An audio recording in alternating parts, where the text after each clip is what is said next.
Good morning to all student. Vijay classes में आपका हार्दिक स्वागत है। पिछले लेक्चर में हमने कैंसर का पहला पार्ट देख लिया था। आज हम कैंसर का दूसरा पार्ट देखने जा रहे हैं। तो शुरू करते हैं आज का दूसरा लेक्चर, कैंसर पार्ट 2। तो आइए शुरू करते हैं। तो now we discuss about the cancer. तो चलिए चलते हैं। Cancer is the second leading cause of the death after the cardiovascular disease. पता चला क्या बोल रहा है? कैंसर है वो सेकंड लीडिंग कोजेज है। फर्स्ट लीडिंग कोज कौन सा आएगा? कार्डियोवास्कुलर डिसीज आएगा। लेकिन जो कैंसर है वो कैसा रहेगा student? It is the second leading cause of the death. Death का जो पहला आएगा वो कौन आएगा स्टूडेंट? कार्डियोवास्कुलर। उसके बाद कौन सा आएगा? कैंसर आएगा। तो cancer is the second leading cause of the death after the cardiovascular disease. Next one is the factor influencing the cancer development. कौन कौन से फैक्टर की वजह से कैंसर होता है? तो वन बाय वन हम डिस्कशन करते हैं। तो first one is the environmental factor. पहला कौन सा आएगा? Environmental factor. तो now we discuss about the environmental factor में कौन कौन से फैक्टर इंक्लूड होते हैं। तो first one is the chemical carcinogen. पहला कौन सा आएगा student? Chemical carcinogen. Second one is the physical carcinogen. The third one is the viral carcinogen. पता चला मैं क्या बोल रहा हूँ? There is a three types of the factor include causes the cancer. Which one is the first one is the chemical carcinogen. पहला कौन सा आएगा स्टूडेंट? केमिकल। मैं हाईलाइट कर रहा हूँ जाके आपको पता चले। सेकंड कौन सा आएगा student? Physical carcinogen. The third one is the कौन सा आएगा? Viral carcinogen. तो there is a three types of the environmental factor causes the cancer. First one is the chemical, second one is the physical and the last one is the कौन सा आएगा? Viral. चलिए one by one हम discussion करते हैं। Chemical carcinogen में क्या आएगा? Any chemical substance capable of the causing the cancer. Example drugs, pesticides and the tobacco. पता चला केमिकल में कौन से आएंगे? ऐसे कौन कौन से केमिकल है जिसकी वजह से कैंसर होता है? तो पहला ड्रग्स आएगा, second one is the pesticide आएगा and the third one is the tobacco etcetera. Next one is the physical carcinogen. अब कौन सा आएगा? Physical carcinogen. तो फिजिकल कार्सिनोजन में कौन सा आएगा? X ray, UV ray, sun bath यानी कि 10 एम से 4 PM यानी कि 10 बजे से लेकर 4 बजे तक हम सन बाथ लेते हैं। तो and the last one is the germicidal light. तो ये सारे टॉपिक किसमें इंक्लूड हो गए? Physical carcinogen. Last one is the viral carcinogen. any virus that cause the malignant neoplasma called oncovirus. Example हमने नेक्स्ट स्लाइड में दिखाए हुए वहां पर देखते हैं। तो पता चला केमिकल कौन सा होगा student? Drugs, pesticide, tobacco. Physical में कौन सा आएगा? UV rays, x-ray, sunbath. Sunbath का टाइमिंग क्या बोला मैंने? 10 AM से 4 PM। नेक्स्ट वायरल कार्सिनोजन में कोई भी वायरस हो जिसकी वजह से क्या होगा? मैलिग्नेंट नियोप्लाज्मा होगा, जिसे क्या बोलते हैं? ऑन्कोवायरस। चलिए एग्जाम्पल के बारे में हम डिस्कशन कर लेते हैं कंटिन्यू में। तो देख लेते हैं कौन कौन से वायरस की वजह से हमें कौन कौन सा कैंसर रहता है वो देख लेते हैं। तो first one is the very important human papilloma virus. कौन सा आएगा? ह्यूमन पैपिलोमा वायरस, जिसकी वजह से कौन सा कैंसर होने की संभावना रहेगी? Cervical. And the second one is the tonsil cancer. कौन सा स्टूडेंट? टॉन्सिल। इप्स्टीन बैर वायरस। कौन सा वायरस आएगा? Epstein Barr virus. उसमें कौन सा आएगा? Lymphoma like the Hodgkin disease. कौन सा आएगा? लिम्फोमा लाइक कौन सा डिसीज देखने को मिलेगा? होडकिन डिसीज देखने को मिलेगा। यानी कि इप्स्टीन बार वायरस की वजह से लिम्फोमा लाइक डिसऑर्डर होने की संभावना रहती है। Next one is the cytomegalo virus. अब साइटोमेगालो वायरस की वजह से कौन सा होगा? Kaposi sarcoma and the colon cancer होगा। कौन सा स्टूडेंट होगा? Kaposi sarcoma and the second one is the colon cancer. Fourth one is the HIV। तो HIV की वजह से कौन सा रहेगा? Kaposi sarcoma. तो दो आएंगे कापोसी सार्कोमा में, कौन से आएंगे? साइटोमेगालो वायरस भी आ सकता है और सेकंड कौन सा आ सकता है? HIV। और ये सब क्या है स्टूडेंट? वायरस के नाम है जिसकी वजह से कौन कौन सा कैंसर होता है। Next one is the HLTV1 यानी कि human T cell lymphotropic virus type 1। What is the full form of the HLTV? तो कौन सा आएगा? Human T cell lymphotropic virus type 1। और क्या आएगा? उसकी वजह से कौन सा रहेगा? ल्यूकेमिया होने की संभावना रहती है। Next one is the hepatitis B virus. Hepatitis B virus के क्या होगा? लीवर कैंसर होने की संभावना ज्यादा रहती है। Next one is the bacteria Helicobacter pylori में कोज द गैस्ट्रिक कैंसर, क्या होगा, गैस्ट्रिक कैंसर होने की संभावना रहती है। Last one is the dietary factor. Dietary में कौन सा, अगर हम high fat and low fibre diet use करते हैं उसकी वजह से क्या रहता है, कोलोरेक्टल कैंसर होने की संभावना रहती है। तो ये सारे पॉइंट आपको पता होने चाहिए, मैंने सारे इंक्लूड किए जितने एग्जाम में आते हैं। तो एक बार हम फिर से देख लेते हैं। एचपीवी यानी कि ह्यूमन पैपिलोमा वायरस में हाईलाइट भी करते चाह रहा हूँ, सर्वाइकल और टॉन्सिल कैंसर होने की संभावना। सेकंड कौन सा आएगा स्टूडेंट, एप्स्टीन बायर वायरस, उसमें कौन सा आएगा, लिम्फोमा लाइक और किंग डिसीज होने की संभावना ज्यादा रहेगी। साइटोमेगालो वायरस यानी कि Kaposi sarcoma and the colon cancer होने की संभावना ज्यादा रहेगी। Next one is the HIV. HIV में कौन सा आएगा, Kaposi sarcoma. Next one is the HLDV यानी कि human D cell lymphotropic virus type 1, इसकी वजह से क्या होगा, ल्यूकेमिया होने की संभावना ज्यादा रहेगी।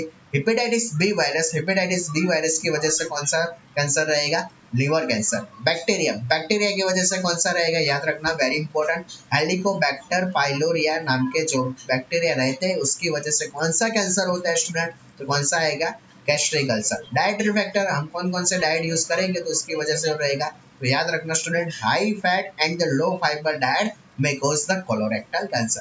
तो आई होप आपको पता चला होगा। चलिए आगे बढ़ते हैं, जेनेटिक फैक्टर के बारे में बात करते हैं कि जेनेटिक फैक्टर की वजह से कैंसर होता है या नहीं होता। तो याद रखना, अगर क्रोमोसोमल चेंजेस है एंड द फैमिली हिस्ट्री है तो इसकी वजह से भी कैंसर होने की संभावना ज्यादा रहती है। एज कितना होता है, ओवर 50 ईयर यानी कि 50 साल के बाद, यानी कि 50 साल के ऊपर अगर किसी की एज है तो उसकी वजह से भी क्या होने की संभावना ज्यादा रहती है, cancer. Next, immune function, high risk in to the immune suppressant drug taking client.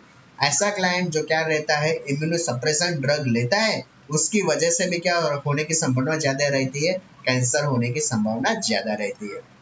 चलिए अब आगे बढ़ते हैं। Common metastasis site of the cancer, it's a very important. उसमें से एक या दो क्वेश्चन तो बहुत एम्स नोट सेट बोल दो या कोई भी गुजरात गवर्नमेंट का एग्जाम बोल दो, उसमें भी क्वेश्चन आता ही है। Common metastasis site of the cancer, तो कौन कौन से कैंसर की साइट रहती है, तो याद रखना, पहला कैंसर कौन सा आएगा student, breast cancer. Breast cancer it is the most common malignancy of the woman. पहले तो ये माइंड में फिट कर लीजिए, मोस्ट कॉमन कैंसर या मैलिगेंसी ऑफ द वुमन में कौन सा रहेगा, ब्रेस्ट कैंसर। और उसका मेटास्टेटिस, मेटास्टेटिस का मीनिंग मैंने ऑलरेडी पहले लेक्चर में पढ़ा लिया है, क्या है मेटास्टेटिस, एक जगह से दूसरी जगह से ट्रांसफर होना। तो उसमें पहले कहाँ पर होगा, bone and the second one is the कौन सा आएगा, लंग्स, यानी सबसे पहले bone and the lungs. Next one is the lung cancer, it is the most common malignancy of the male. इसमें से दो क्वेश्चन इंपॉर्टेंट है, अगर पूछा जाए most common malignancy cancer of the male कौन सा आएगा, लंग कैंसर। अगर वुमन में आता है तो वुमन में कौन सा आएगा, breast cancer. It is the very important question. और लंग कैंसर के अंदर कौन सा मेटास्टेटिस रहेगा, brain and the liver. Colorectal cancer में नाम से ही पता चलता है लीवर में। Prostate cancer, bone, spine and the legs. Cervical cancer में bone, spine and the lungs. Testicular cancer में lungs, bone, liver, adrenal gland. Bladder cancer में lungs, bone and the last one is the liver. तो सब पता चला, it's a very important. उसमें से breast cancer का भी पूछा गया एग्जाम में, एक बार फिर से मैं हाईलाइट भी कर लेता हूँ, यानी कि आपको पता चले। चलिए ब्रेस्ट कैंसर है क्या है वो पता चल गया, it is the most common malignancy of the woman. Second one is the lung cancer, lung cancer क्या है, it is the most common malignancy of the male, यानी कि मेल में ज्यादा देखने को मिलेगा। नेक्स्ट, कोलोरेक्टल कैंसर में क्या रहेगा, मेनली किस पे रहेगा, मेटास्टेटिस लीवर। प्रोस्टेट कैंसर में कौन सा आएगा, याद रखना student, bone, spine and the legs. Cervical cancer में क्या रहेगा, bone, spine and the lungs. Testicular cancer में कौन सा रहेगा, lungs, bone, liver, adrenal and gland. और ब्लैडर कैंसर में भी कैसा रहेगा, lungs, bones and liver.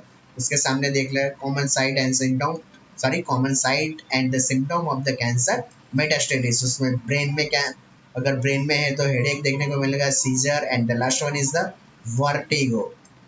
Next, respiratory में कफ है, हिमोप्टाइसिस है, डिज्निया है। लिम्फ नोड में क्या है, लिम्फेडेनोपैथी है। लीवर में क्या है, तो हिपेडोमेगाली है, जॉन्डिस भी होने की संभावना रहती है। स्केलेटल में pain, fracture, spinal cord and the compression. तो पता चला, इट्स अ वेरी इंपॉर्टेंट, ये आपको पता होना ही चाहिए, common metastasis of the cancer. चलिए आगे बढ़ते हैं। चलिए it is a very important types of the pen in the cancer. Cancer में किस टाइप का पेन देखने को मिलता है पेशेंट में। तो आइए चलिए अब डिस्कशन करते हैं कि कौन कौन सा टाइप्स का पेन देखने को मिलता है। तो first one is the types of the pen in the cancer. तो पहला कौन सा आएगा, नर्व पेन। नर्व पेन का दूसरा नाम क्या रहेगा स्टूडेंट, न्यूरोपैथिक पेन। कौन सा रहेगा, neuropathic pain. It is the caused by the pressure on the nerve और the damage of the nerve. तो पता चला, सिंपल है।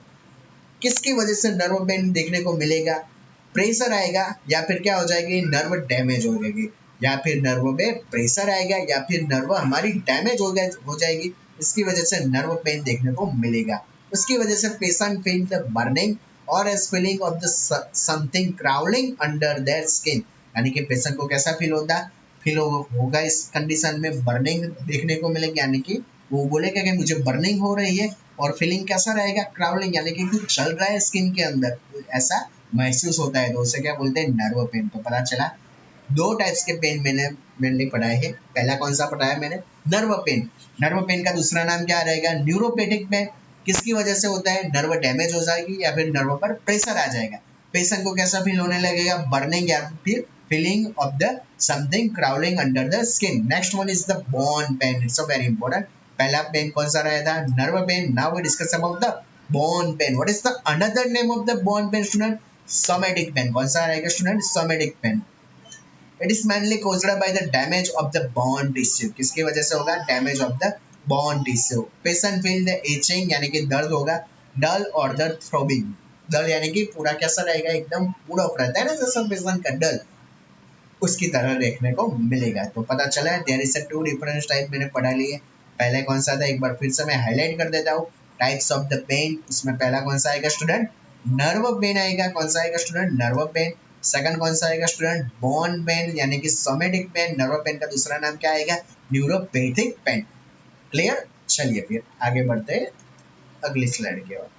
तीसरे टाइप्स का कंटिन्यू में ही है, मैंने पहले दो पढ़ा लिए, अब तीसरा कौन सा आएगा, सॉफ्ट टिश्यू पेन। कौन सा आएगा स्टूडेंट, सॉफ्ट टिश्यू पेन। और दूसरा नाम क्या रहेगा, विस्करल पेन। कौन सा आएगा, विस्करल या फिर विस्करल पेन बोल सकते हैं।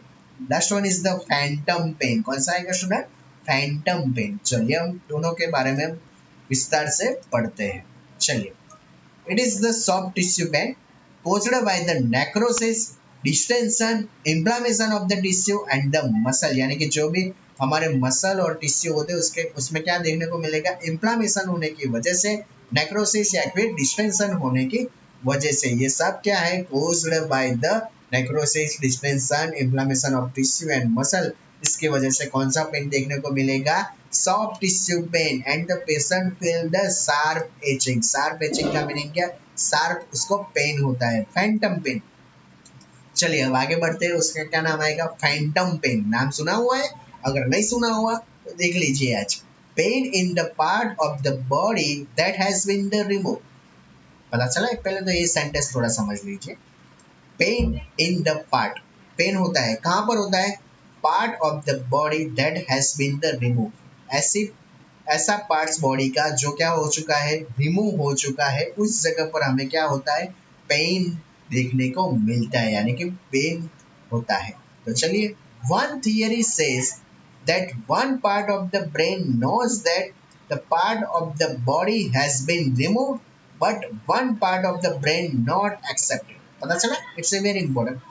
उसमें एक थियरी में क्या होता है, जो one part of the brain है उसको तो पता है कि ये जो बॉडी का पार्ट है वो रिमूव हो चुका है, लेकिन दूसरे पार्ट का जो ब्रेन होता है वो क्या बोलता है, इट्स नॉट एक्सेप्ट। वो एक्सेप्ट करता ही नहीं है, नहीं एक्सेप्ट करता कि नहीं ये नहीं है, मेरा बॉडी का पार्ट तो है ही है, नहीं क्यों है। एक तो एक्सेप्ट कर लेता है, चलो अच्छा नहीं है हुआ तो नहीं हुआ, एक्सेप्ट कर लेगा कि चलो जो है वो पार्ट रिमूव हो चुका है, लेकिन दूसरा जो ब्रेन का पार्ट है वो एक्सेप्ट नहीं कर पाता।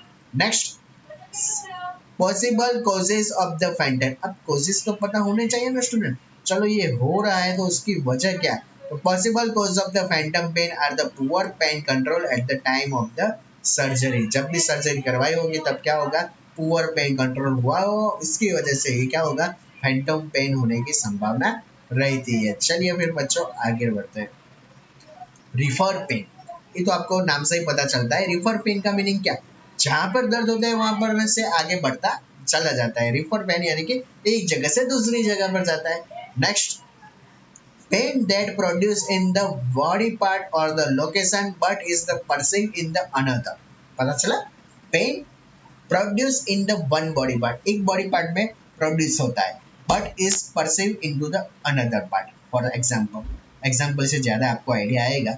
तो pain caused by the inflammation of the diaphragm, क्या रहता है, पेन देखने को मिलता है किसी पेशेंट में, कोज्ड बाय द, किसकी वजह से, इन्फ्लामेशन होगा किस, कहाँ पर, डायफ्राम में, open is felt into the shoulder. तो पता चला पेन एक्चुअली में किसकी वजह से हो रहा है, इन्फ्लामेशन हो गया डायफ्राम में, लेकिन डायफ्राम में या पेट में नहीं होता, उसकी उसकी जगह कहाँ पर होता है, फेल्ट इनटू द शोल्डर, यानी कि जहां पर होना चाहिए वहां पर नहीं होता, यानी कि दूसरी जगह पर अगर पेन फील हो रहा है तो उससे क्या बोलते हैं, रिफर पेन बोलते हैं। नेक्स्ट वन इज द, दूसरा एग्जांपल ले लेते हैं, pain caused by the myocardial ischemia. Pain किसकी वजह से होना चाहिए, मायोकार्डियल इस्चेमिया, और may be refer to the neck, जो left shoulder and the arm. और इसकी वजह से क्या होता है, यहाँ पर कहाँ पर देखने को मिलेगा, रिफर यानी कि नेक, जो left shoulder and the arm, जहां पर होना चाहिए हार्ट में वहां पर तो नहीं है, लेकिन दूसरी जगह पर रहते हैं, कहाँ कहाँ पर, नेक में है, जो में है, लेफ्ट शोल्डर यानी कि आर्म में भी देखने को मिलेगा। Last one is the pain caused by the appendicitis. Pain हो रहा है किसकी वजह से, अपेंडिसाइटिस में, अपेंडिसाइटिस की वजह से, may be first be felt near to the umbilicals. अगर अपेंडिसाइटिस है तो वहां इसकी वजह से हमें पेन कहाँ पर होना चाहिए, near the umbilicals, then into the right lower quadrant and where the appendix actually lies. पता चला क्या बोल रहा हूँ मैं, फिर से पढ़ लेता हूँ। Pain caused by the appendicitis may be first felt near the umbilicals। पहले कहाँ फील होगा, umbilicals की वजह से, सॉरी umbilical की जगह पर, देन उसके बाद कहाँ पर होगा, right lower quadrant, and the last one is the where the appendix actually lies. Actually appendix कहाँ पर रहता है बच्चों, याद है ना आपको, राइट लोअर क्वाड्रेंट, यानी कि वहां पर पेन होना चाहिए, लेकिन पेन कहाँ पर हो रहा है, नियर द umbilicals। नेक्स्ट, चलिए आगे पता चला ना, रेफरल पेन मैंने एग्जांपल दिया, यानी कि पता तो चला ही होगा। Pain caused by the inflammation of the diaphragm का दिया, मायोकार्डियल इस्चेमिया का दिया, अपेंडिसाइटिस का भी मैंने दे दिया। चलिए फिर आगे बढ़ते हैं। Next, pen of the head perceive into the external और the middle year.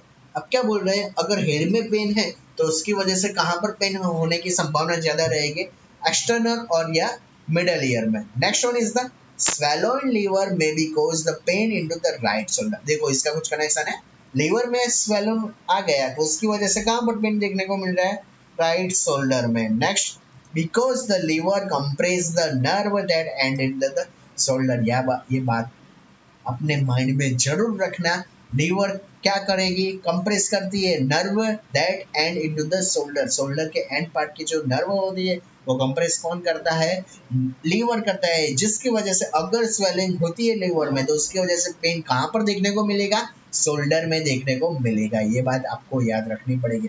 Last one is the management of the pain, shrink the tumour size, tumour size को थोड़ा कम कर देंगे। तो कैसे करते हैं मैनेजमेंट ऑफ द पेन, तो वन बाय वन डिस्कशन करते हैं। कीमोथेरापी आपको पता ही है, रेडियोथेरापी वो भी आपको पता है, last one is the hormonal therapy. कौन सी आएगी, हार्मोनल थेरापी।